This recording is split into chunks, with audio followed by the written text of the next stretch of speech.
I really do appreciate it. Now, in the last hour, I've basically been going through Twitter and doing my usual Twitter feed check and all that, answering people's tweets and the like.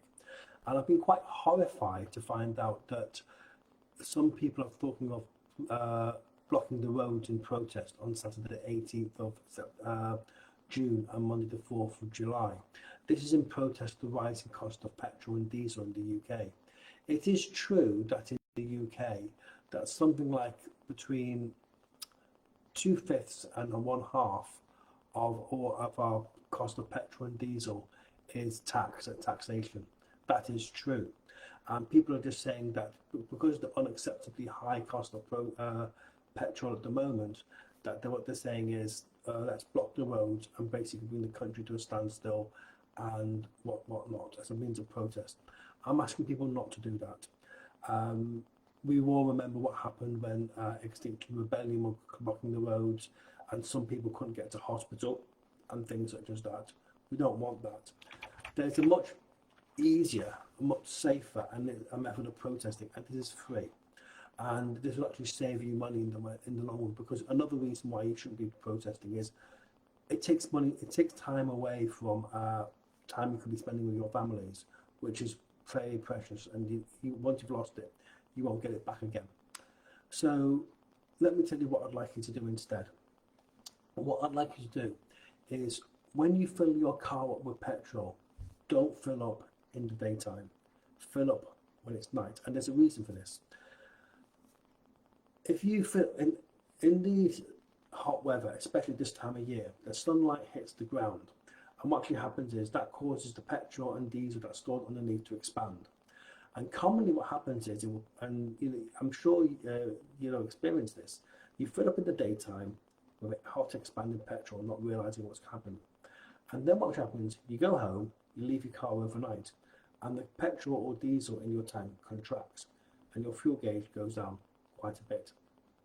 That's why I always make a point of filling up as close to midnight as I can. So please fill up at night. Now, if we all do this, on average, you'll save about 1/10 of the cost of your petrol and diesel. In other words, about 10%. Your petrol and diesel will last 10% longer. Okay. Now, if we all do this, guess what happens? The demand for petrol and diesel falls, and as such, the price falls. Okay. That's a lot better and safer method of protesting against the high cost of petrol than basically blocking the roads, which doesn't serve anyone any good. You also do run the risk of getting yourself arrested, and we don't want that. But while we're here, let me give you some other hints to help you reduce your cost of petrol and diesel. When you fill up, please fill up as slowly as possible. Petrol and diesel can evaporate faster than you can imagine. Just to give you an example, turn your shower on full pelt, see how much steam comes off.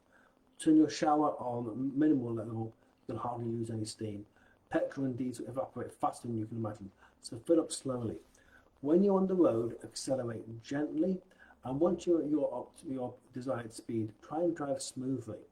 If you're on the motorway, you'll be amazed at how much less stressful it is if you drive at 55 miles an hour. And do drive off-peak whenever you can.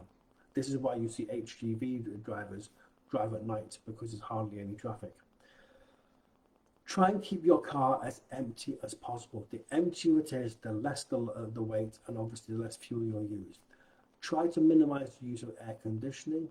Keep your windows up if possible. I wholly accept that this time of year you have hot cars, so that might be an excuse to use your air conditioning.